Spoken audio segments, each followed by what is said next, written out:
Good morning, good evening, good day to everybody that is listening in, and welcome to this webinar session. Over the next 15 to 20 minutes, I look forward to describing for you some of the market drivers, issues, and application opportunities behind using imaging colorimetry for FPD inspection. And at the end of that discussion, I'll also take a look at what is the ROI, or return on investment and payoff, of applying imaging colorimetry in this example.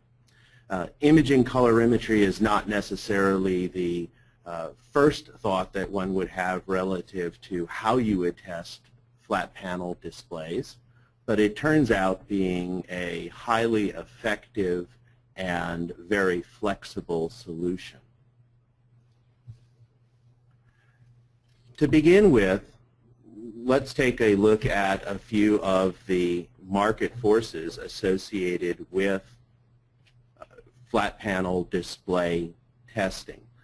As we all know, many consumer electronics devices today are fundamentally a display plus a bunch of electronics. If you look at smartphones or tablets or PCs or monitors or television sets, the interface between the electronics and the human user is predominantly a display. People look at displays all day long, whether holding them in their hands, having them sitting on their desks, or attached to their walls. The displays are also becoming more and more prevalent as a human interface for devices that we don't even think of as being consumer electronics, but for instance, if you look at control panels on modern refrigerators, home appliances, if you look at your dashboard of your automobile, almost everything today is presented in terms of a human interface for information purposes or entertainment purposes through some sort of display. So the performance of a display as that human interface is critical to the function and the value and perceived quality of whatever product is using that display. With that as a background, let's think a little bit about what are the market forces that are driving a desire for improved quality or reduced cost in displays.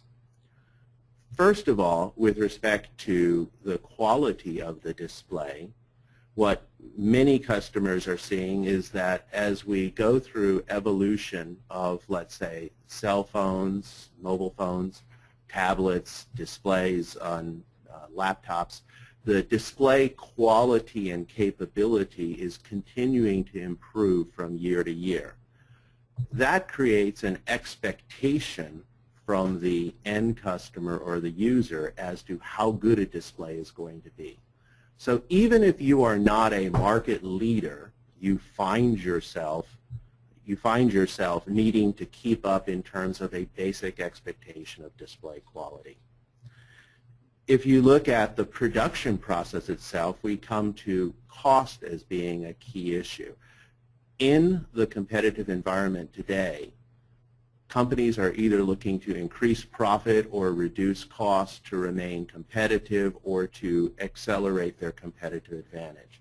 That means they want to reduce the cost of return, replacement, and repairs. They want to reduce production costs, and significantly also want to make sure that because their customer experience is good, that they don't lose future business. Therefore, testing displays is critically important. Today, the most prevalent method of testing displays in a production environment is to use human inspectors. Since displays as an interface between the device and the end user, who are humans, is judged by its visual quality for a human being, it makes a lot of sense to have a human inspect the display in the factory, right? We share basically the same set of visual perceptions. Things that don't look good in a factory won't look good at home when you have the device with you. The challenge to that is that the human inspector in the family, sorry, in the factory, not in the family, the human inspector in the factory faces two challenges. Number one, they look at these devices very quickly. They move down the line, they get to look at them for a few seconds, and they're supposed to, in those few seconds, discern a vast array of potential faults with the display. You, on the other hand, when you have the device in your hand or at your home, are looking at it for many minutes or hours on end, and you end up having a much, how would I say, a much better opportunity to notice and become annoyed by and start to focus on defects in the display.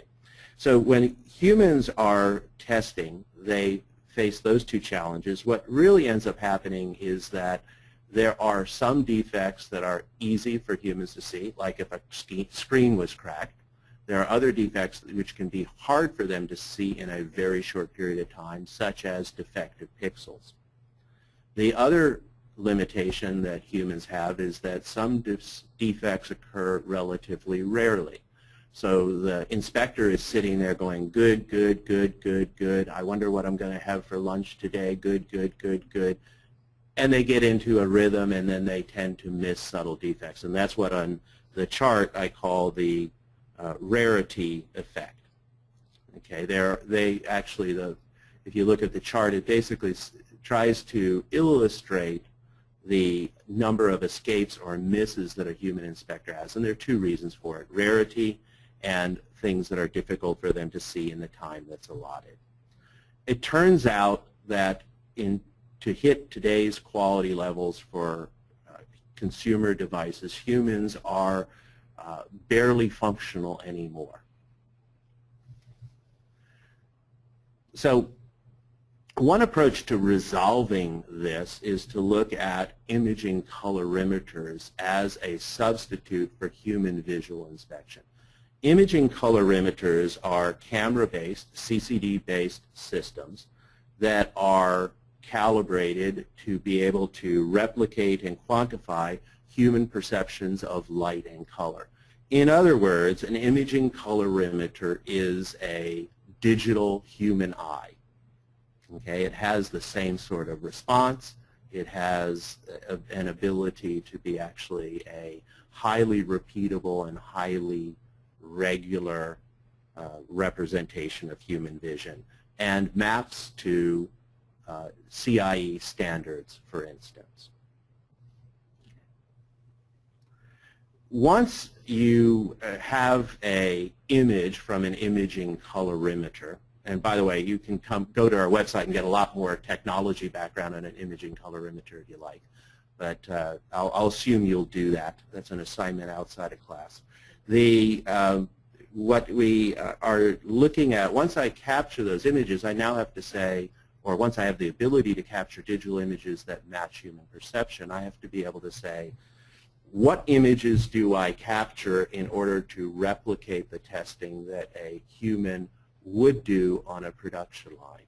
There are a variety of different faults that one would test for, and in order to see those faults, a human inspector or a digital colorimeter will need to capture a number of test patterns. Those test patterns may be as simple as a white screen, a gray screen, a dark screen. It may be red, green, blue screens. It may be some kind of a test pattern.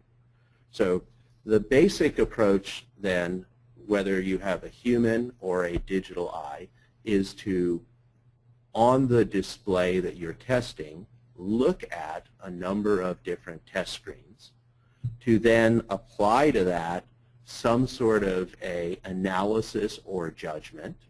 In other words, you may look for dead pixels, or you may look for light leakage on the edge, or so on. And then you would compare those to some sort of pass-fail criteria. For the human, right, they would compare that against some golden samples or against some kind of a pattern that they have been trained for. For the imaging colorimeter and the imaging analysis software that goes with it, it would be done mathematically against certain types of parameterized calculations. At the end, you make an overall pass-fail judgment for the device. And you generate some sort of a report. For the human inspector online, typically the report is simply you put the device in the discard bin or not, or you let it continue to go down the line. With an imaging colorimeter-based solution, you can actually generate a fairly robust set of digital information that can be analyzed later. So, one of the other challenges as you're looking at replacing the human with a imaging colorimeter, a digital eye, is to look at what failure modes that you would test for. So typically, if you look at a particular technology, the failure modes that you will see will vary by technology. However, in any case, what you would do is you would look at what failure modes exceed the maximum allowed failure rate in the product you're either passing to the next phase in the production line or that you are going to send to end customers if you're testing at the end of the line. You would also look at even failure modes that while they themselves are not above the threshold, in aggregate they are above the threshold. And then while some people don't like to think about it this way, there are failure modes that occur so rarely that it's not really worth testing for them. In other words, you may even let them slip by. There's a caveat on that, which is to say that obviously if it's a failure mode that a human would notice and complain about and write up in their blog, right, then you have to think a little bit about what the effect of that failure is on the human. But if you sort of look at it just as treating all failure modes as equal, you look at their rate of occurrence and you identify how far down the Pareto chart you need to go in order to run the tests. And then obviously also how far you go down will depend on how accurate your testing is for each of those. The goal is to test just enough to be sure that you are, whether as a human inspector or as an imaging colorimeter, you are doing cost-effective testing.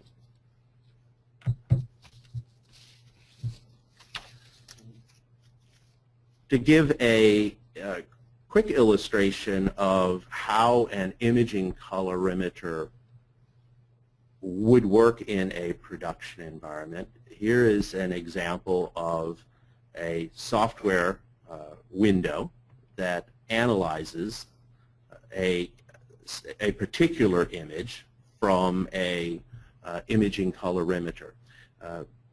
What you can see here are a couple of interesting attributes. Number one, the imaging colorimeter has a list of measurements that it will take and analyze. The imaging colorimeter, and those are on the bottom left, there's a measurement list. In other words, those are the different types of display patterns we want to look at. In the upper left, there is a list of the specific tests that are run. So for instance, on a white image, one can look for dead pixels, but you can also look for color Mura. So you may run more tests or do more analyses or look for more failure modes than you actually have test patterns. And in this particular example, we also show a test pattern and the analysis overlaid on it for a particular test, in this case, dark Mura. If you look at this, what you can see is this image is primarily a representation for setting up the testing. If you were on a production line, this would be much simplified. You would basically go through a series of tests and you would flag in aggregate whether the device passes or fails. Okay, but if you take a look at this, sort of when I combine the test or image analysis software with the imaging colorimeter, I'm basically doing the interpretation or having a thin slice of the human mind applied to the image captured by the imaging colorimeter or digital eye. So that essentially replicates the human interface, or the human inspection. Now I'll go through a couple of examples just to give you a flavor of a number of things that are difficult for human inspectors to see but relatively easy for an imaging colorimeter to see. The first example is something that we're calling color edge Mura, which is a deviation of color at the edge of a display. In this case, you can see in this image that there is a slight yellowing across the top edge of the display. In this case, it's also a bit accentuated so that it actually looks like something here so that we can see it. These color variations can be very subtle, and there is also a great deal of subtlety between what is an acceptable amount of color variation versus an unacceptable. So even if a human can see it, the judgment as to whether it passes or fails can be a very tight call. For an imaging colorimeter, basically the test analysis looks specifically at regions along the edges of the display and compares their color to the overall color of the display. Pardon me. And if their deviation is significant, it would flag it as a failure. And those pass-fail criteria can be set on a wide range, so you can set very different quality levels, but it's always exactly the same. It's highly repeatable. Another example is looking for pixel scale defects. For humans can find pixel scale defects. It becomes harder and harder as we have higher and higher pixel densities, higher and higher resolution displays, but people can find them. The problem is that as the display resolutions increase or the pixel pitch reduces, it really requires the humans spend a lot of time scanning.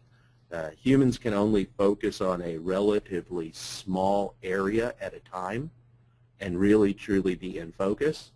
So if you're on a fast-moving production line, a human can't fully scan in detail for pixel-level defects.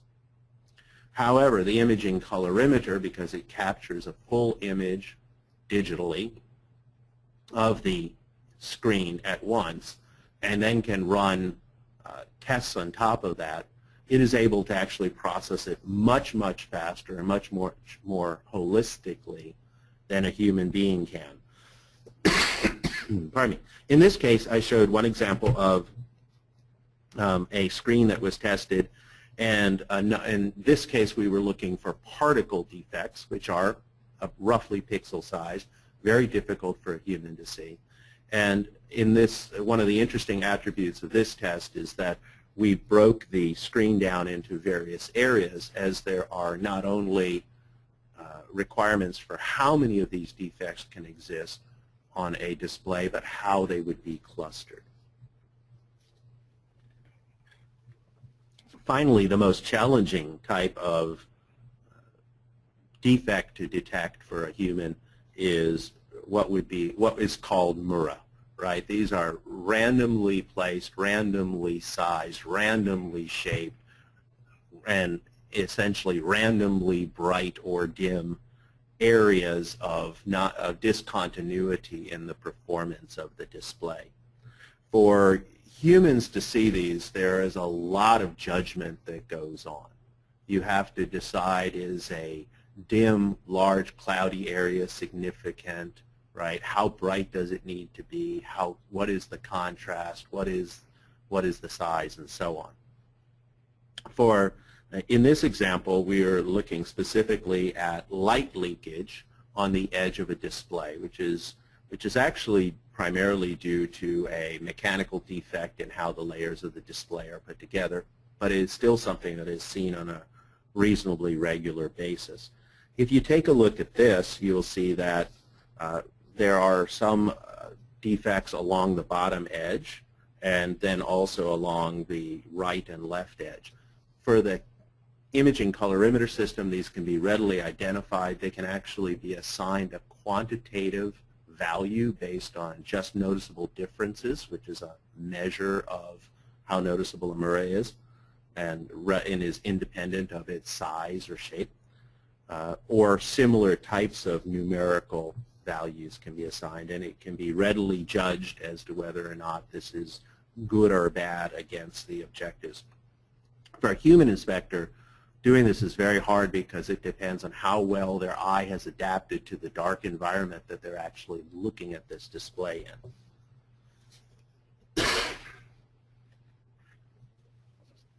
Finally, let me talk a little bit about how you assess the ROI when you're applying this testing. Number one, on the left-hand side of the image, I took the description that we had earlier, a chart that we had earlier showing how human inspectors are able to view displays. For a imaging colorimeter, pardon me, because it's a dumb machine and has no memory, it doesn't care how frequently or infrequently a particular defect occurs. It has a uniform response to that. So given that, right, we can sort of say, when does imaging colorimetry pay off as a testing tool? And it basically works out that if there are defects very, very, very infrequently, usually less than 0.5% or even less than that, depending on the severity, then it's not worth putting a new testing tool in, right, because you have an expensive transition. However, if you have more defects than that, there's a range where the imaging colorimeter will outperform the human, and it absolutely pays off. The payoff will be actually greater if you test at the last step before you ship out the product to the stores, to the human end users, because you actually save yourself a lot of money relative to returns and repairs and so on, and customer goodwill. But it also has a positive payoff throughout the supply chain as you prevent adding value to bad parts by stopping them early enough. Right? Just the cost structure is a little tighter. Obviously, at some point, if you have a failure rate that exceeds 10 to 25%, you really have a process issue in your production. You should stop the line, fix the process issue. Right? You don't want to continue testing if your process is broken, and that's why it sort of stops there at one point. Okay, so to summarize. We talked a little bit about the market drivers, how quality and cost reduction is critical, how human inspectors are variable and unreliable, and imaging colorimetry as a digital human eye and the software behind it as a slice of the human brain can do things that human inspectors can't do and generate a positive value. So, thank you very much.